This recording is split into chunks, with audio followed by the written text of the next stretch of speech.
নামের রাহুল দাস, যার কিনা 20 বছরের জেল হয়েছে। ভাই তুমি একটা ব্যবস্থা কিছু একটা করো না, আমরা ঘরে কেউ নাই, আমার মা সারা ভাই কেউ নাই, আমার মা পাগল পাগল হয়ে গেছে। তুমি যে এমন একটা কিছু করো ভাই। কেন, সে আসলে কি অপরাধ করেছে? রাহুলের অপরাধ হইছে এটা যে সায়ন্তিকা নামে এক মেয়েকে সে অপহরণ করছে। তো তোমরা কি নিজের ইচ্ছে আইছো না হ্যাঁ তোমার আনছে? তুমি নিজের ইচ্ছে আইছো?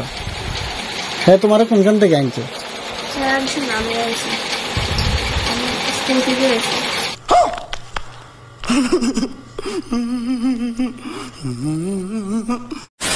অপহরণ করার পর রাহুল সায়ন্তিকাকে দর্শন করেছে।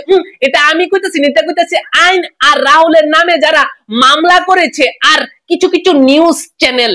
তোমার মা বাবা তো খোঁজাখুঁজি করলাম, তোমরা কি বাড়ি করে যাবে? আমার ইচ্ছা নেই যাওয়ার ইচ্ছা না, এই লেগে তোমরা এদিকে আয় পড়ছো।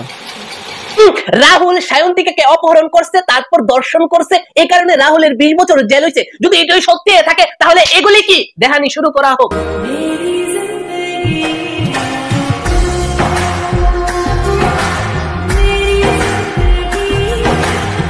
তোমার নাম কিটা? সায়ন্তিকা পাল। তোমার বাবার নাম? यही नहीं, अभी और सुनिए। শিবপ্রসাদ পাল। তো তোমরা কি নিজের ইচ্ছে আইছো না হ্যাঁ তোমার আনছে? তোমরা কি নিজের ইচ্ছে আইছো না হ্যাঁ তোমার আনছে? বাজাও তালি। তুমি নিজের ইচ্ছে আইছো? হ্যাঁ তোমার কোনখান থেকে আনছে? बात तो सही है। স্কুল থেকে হের বাদ গেছো গা? পুরে শালা। আমার ইচ্ছা নেই যাওয়ার ইচ্ছা।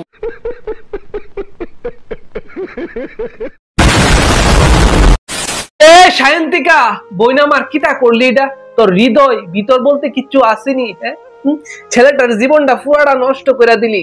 যারে তুই ভালোবাসতি, যে তোরে ভালোবাসতো, যার সিঁদুর তোর মাথার দিস, ওই ছেলেটার জীবনটা সবটা নষ্ট করে দিলি। ছেলেটার মা অসুস্থ, রাস্তাঘাটে ঘুরতাছে পাগলের মতো আর কাঁদতাছে, মানুষের আতফ হয়ে গিয়ে ধরতাছে, কেউ হেল্প করে না। আমার একটা মাত্র ছেলে, স্যার আমার স্বামীও নাই, স্বামী আর আমার বিনা অপরাধে আজকে সায়ন্তিকা আমার বাড়িতে গাড়ি নিয়ে গেছিল, 3 বার আইছে আমার বাড়িতে, বারবার মানা করছে। তাই নাকি স্কুলের ড্রেস পাল্টে ড্রেস পাল্টে এসে করে দিয়ে আমি তোর দ্বারা পারতাম না, তুই আমার লইয়া চল না। কেডা করবো? কারণ তুই জানতি যে রাহুল কতটা গরিব, সে পারতো না, সহ্য করতো, তারপরে তুই করলি। কেড়ে করছো? তোর মা বাবার কথা শুনে। আজকে এই সায়ন্তিকার বাবা দেখা প্রধান গ্রামের, এই কারণে রাহুলের 20 বছরের জেল হয়েছে। শুধুমাত্র এটাই কথা, এটাই কি আমাদের এই রাজ্যের আইন, এটাই কি সমাজ, আর এটাই কি দুনিয়া যে গরিব দিন দিন গরিব হইব আর বড় লোক দিন দিন বড় লোক হইব? আমরা গরিবরার কি কোনো দাম নাই দুনিয়াত? কি আমরা সহ্য করতাম আইছি? কও বন্ধুরা, তোমরা আমার এই কথাটার আনসার দাও। তোমরা কি এই রাজ্যের ভিতরে কতটা বছর ধরে থাকো? কতটা রেপ হইতাছে, কতটা লুটপাট, কতটা মার্ডার, মৃত্যু, তারপরেও আছে না কেউ শাস্তি আমি দেই না। যে 20 বছরের কেউ শাস্তি হইছে, তোমরাই কও যে এটা আসলে কি হইছে? এটা টোটালি একটা স্ক্যাম। এটা পাওয়ারে দিছে, বুঝছো? দেখাইছে যে ক্ষমতা আসলে কি। এটাই ক্ষমতা, কারোর জীবনটারে তছনছ করে দন, কারোর মার মানে কিতা কমু, মাটা যে, আমারও তো মা আছে, আমার মার মতন রাহুলের মা। আমার চোখে দা পানি আইছে যে সময় দেখছি যে রাহুলের মা কাঁদতাছে। এটা কি কেউ চোখে পড়ছো না? সায়ন্তিকার বাবা হইছে প্রধান গ্রামের, ঠিক আছে না? প্রধান মানে কি? প্রধান মানে কি? গ্রামের একজন নান্যমান্য লোক, ঠিক আছে না, গ্রামটার দেখশন রাখবো, কার কোন দিক দা কষ্ট হইতাছে গিয়া সেটা বিচার দিব, বিচার, এটাই নি বিচার। হ্যাঁ, আরে দুনিয়া দেখছে, মানুষ দেখছে যে সায়ন্তিকা কি, সায়ন্তিকা নাবালিকা, ঠিক আছে, নাবালিকার ওই ভুল করে নাকি যারা বয়স আছে তারা ভুল করে গেছে গা ছেলের বাড়িত।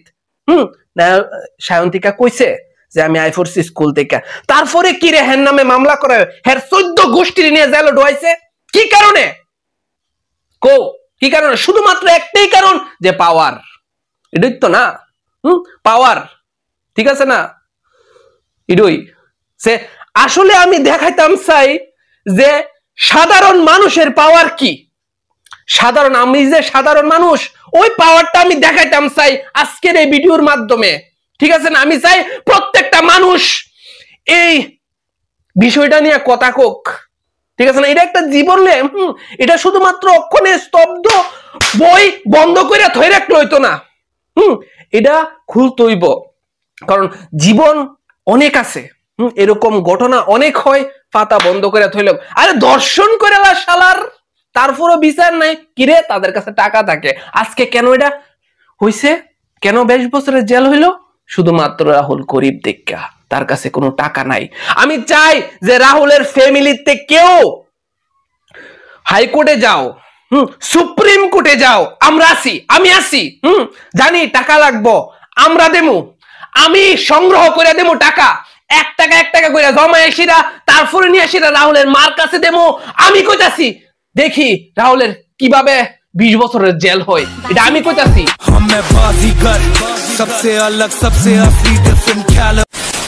আর আমি চাই যে প্রত্যেকটা মানুষ আমার এই কথার দাম রাখুক, আমি আর কিচ্ছু চাই না। প্লিজ বন্ধুরা, প্লিজ তোমাদের কাছে আমার হাত জোর, উদয়পুরের, সোনামুড়ার, তারপরে বেলুনিয়ার, তারপরে তেলিয়ামুড়ার, আগরতলার প্রত্যেকটা মানুষ যে ভিডিওটা দেখতাছে, আমি সবার কাছে হাত জোর করে রিকোয়েস্ট করতেছি যে রাহুলকে বাঁচাও। রাহুল কোনো অপরাধ করছে না, কোনো অপরাধ করছে না। জানি এই ভিডিওটা অনেক বড় বড় যারা দায়িত্বশীল মানুষ তারাও দেখতাছে, তাদেরকেও আমি কইতাছি রাহুল কোনো দোষ করছে না, রাহুলের জীবনটা এইভাবে নষ্ট করো না প্লিজ, এটা আমার রিকোয়েস্ট। আমি সবসময় রাহুলের পাশে আছি, যদি আমার এই আন্দোলনে মরতে হয় আমি এটাও রাজি আছি। রোজা থেকে আমি মিছা কথা কইতাম না, মিছা কথা কইতাম না, এতটুকুই আমার রিকোয়েস্ট পুরা ত্রিপুরাবাসীর কাছে। ধন্যবাদ, আর কিছু কোয়ার নাই আমার, কারণ কি দেখো মুকো যা দেখতাছি, আমরা আইনের সামনে যামু কি কইরা, কিচ্ছু নিয়ে আসলে আইনের কাছে কি করে যামু? সবাই কোজে আইন অন্ধ, আইন অন্ধ নাই এখন আর বন্ধুরা, আইন স্বর্ণের চশমা লাগাই লিছে, বুঝছনি, স্বর্ণের চশমা দেয়া দেহে।